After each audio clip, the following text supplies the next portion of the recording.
đi đâu thì cả David thì chứ phần ba cái thà đi lệ đâu thì cái ta cái xuyên đâu ra giảm đặt lại cái ôi và điều chứ David chẳng phải mà để chơi được gì cho với ba cái đốt là cái dũng ra đi cái mà đi nó chắc là cái trả luôn thì trả cái chơi được sáng chủ này chúng ta David chẳng phải mà để đã thích được đâu cái sự chết cho David được yêu muốn là phạt họ sắp nạp đến nó mà thiên phạt chi nạp đến nạp về cả điều trong kiến với ba đốt nạp kia đi được đâu chúng ta nói cái trong cái kiến David được yêu muốn Malaysia cái mà là thấy được lòng thì sẽ thế anh thấy nhà họ thiên phạt thà đó đó sẽ mình sẽ đi khách chuột đi khách ấy mình đồng tiền thì sẽ để đảm đơn cho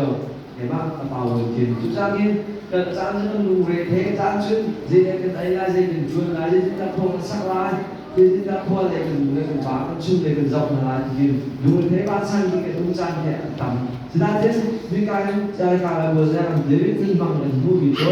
để mà khách bị đột ngạt cả dùng ra thì cả cái cả nghe cả bao nhiêu cả nghe để dễ bị đụng nhiều hơn cần phá cho nó kia vẫn chiếm đột ngạt kia với ba đột ngạt cần chúng nó chắc ngạt kia vẫn pin là lao xíu đua kia thằng xíu vẫn chiếm đột ngạt kia thì cái càng lao xíu thì mình hết các ngạt kia vẫn chiếm đủ bên vậy thì mà dùng từ nào để Jesus Christ là cần tân này để đi sâu thủng lại một chút rồi chắc cũng thông đi bảo với chính cái sự thành của là đến những cái là chúng ta nên dễ bị tụt nhiều hơn là cần phát triển cho cái này kan mình sẽ làm để Adam mangin Adam ruộng á xua là cần ta đi xua là chỉ là chỉ thế này họ nói là thấy rằng mình xua mình lo để cần gì hết cái linh lo để cần gì xin làm đến cho Jesus Christ này hết cái linh gì cho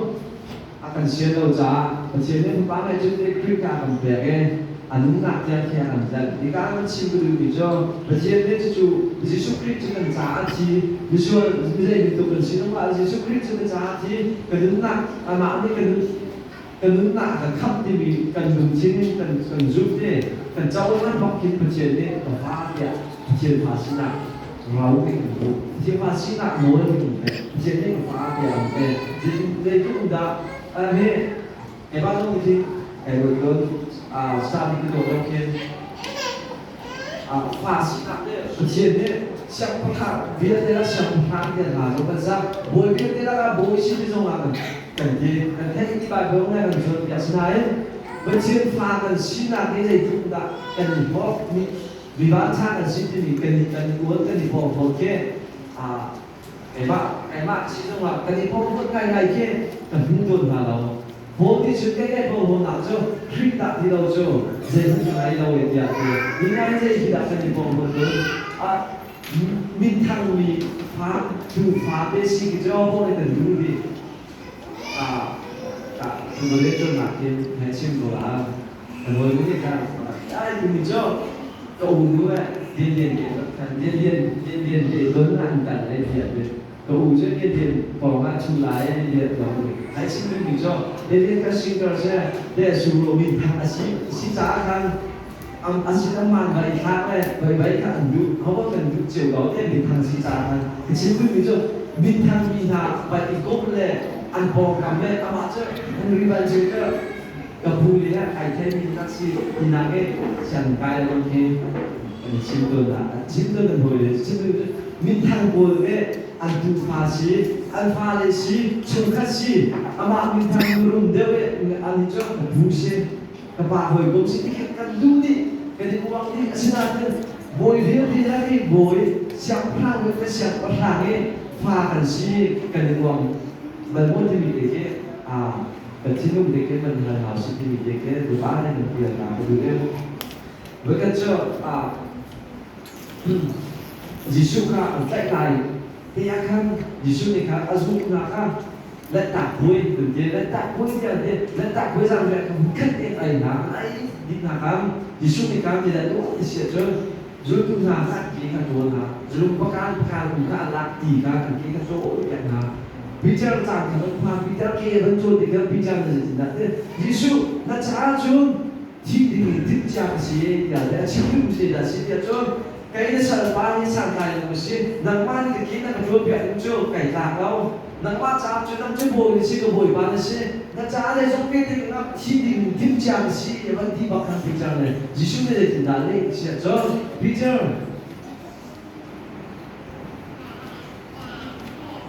anh cái cây lan dùng xí má thì là thế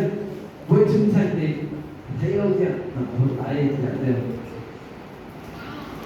chúng ta vẫn không nghe gì xuống cho một các cặp với mình tay là cái anh cái bị thua mặt anh đủ rồi để vào bicara bicara thấy đâu thì vấn đề số thì số trong nó cũng không à bicara là thấy ban thế thì thấy đâu thì cần vậy nè một cái CRU thì mà bạn nhé thì mình sẽ có là mà nhé chịu thì mới qua thì mình cho vì Giêsu cảm vẫn tại anh cái bị thua mặt điều kiện bicara mình ảo thì Giêsu sẽ giàu hơn bicara jangan sampai dengan Yesus ini out of the way Yesus nak kan je cino de amit biar cino jo bicara nak hot he nai ngai chi je thai dia je jo nak hot nai ngai chi ka ka thai asinain na thiu thua mi a tha lo tu nai ngai chi na lu an lo lo tu ka ka thai dia je asinain hi nak hot bu nak zuar bu nak hot bu mo je cái là nâng lấy lôi hù giống là căn đồ tốt thì mình cả giải pháp nạn từ phiên thảo đồ thì cả thế là cầnดูเองเนี่ยGiêsu biết ảo nên biệt chỉ nên vậy đấy chính là cái chuyện đó là phiền nó thì vẫn nổi lại biết Giêsu biết ảo nên cái này thì đã chính sẽ rồi bây giờ nó chỉ có mình hết thao thì này ngày chỉ cái thầy đấy đấy chính là thế nâng cái ruột nâng cái lấy lôi hù cầu giống là cái đi chứ căn đồ chiêm cấu thì mình phải giảm phát được phiền thảo đồ không nhỉ Giêsu biết ảo nên biệt chỉ nên vậy chúng ta cái chiêm cái gì là xin biệt chứ bây giờ là ruột nó cũng đã lấy nó cũng có sự đầuกัน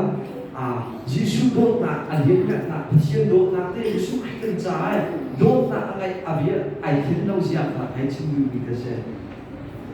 Giêsu cái cầm phiêu đơn giản chứ trên cầm phiêu đơn cái trang nó cầm phiêu trang cần hồn là gọi là cần hồn nó nông là chỉ ra thế đấy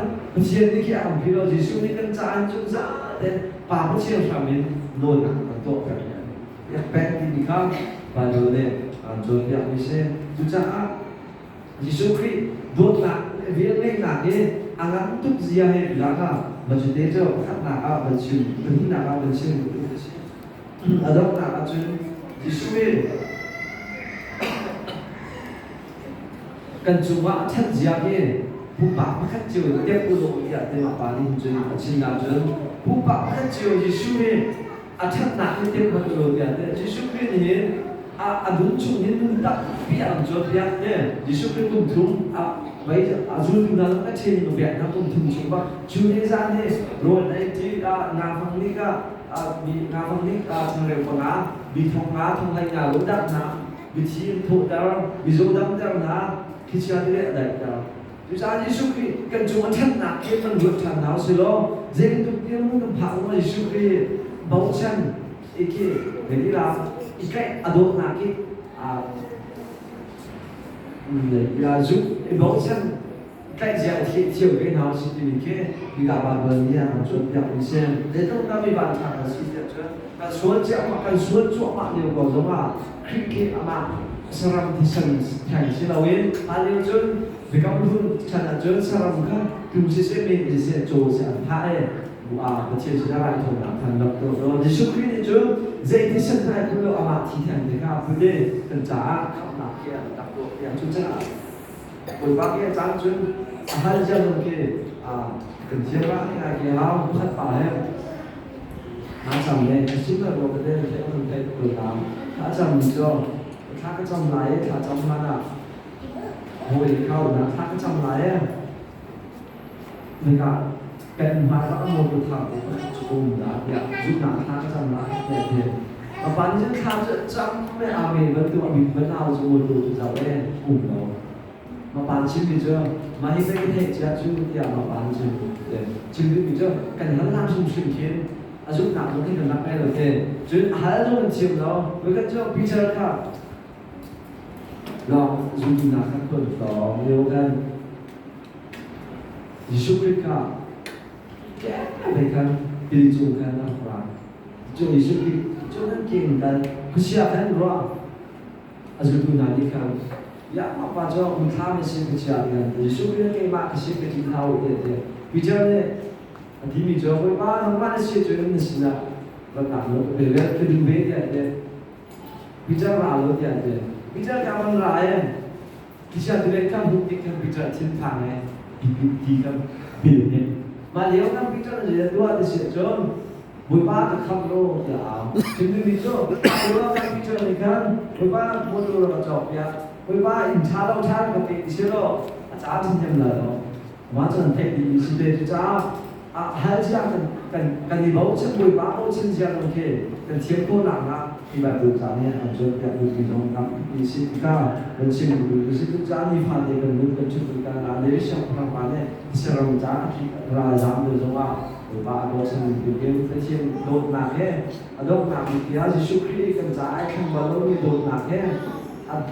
ada orang yang tak minat yang tak biasa. Miliar dot naknya biar dot naknya laut 이시에 아라나 미조마 아이칸 발로미네 콩콩로 이시에 우자이 그자 그중아 미박한데 그자 중아 찾나고 보이데 그중아 찾나고 중아 찾나고 이거는 자 시코 딱 이시에 우자 이슈리네 저 간탄조마 리오라고 요조마 간 수어조마 요조마 맞아 우리나라 내 우리나라 라자나 지금 도서로 우리나라 자체에서 처음으로 그래서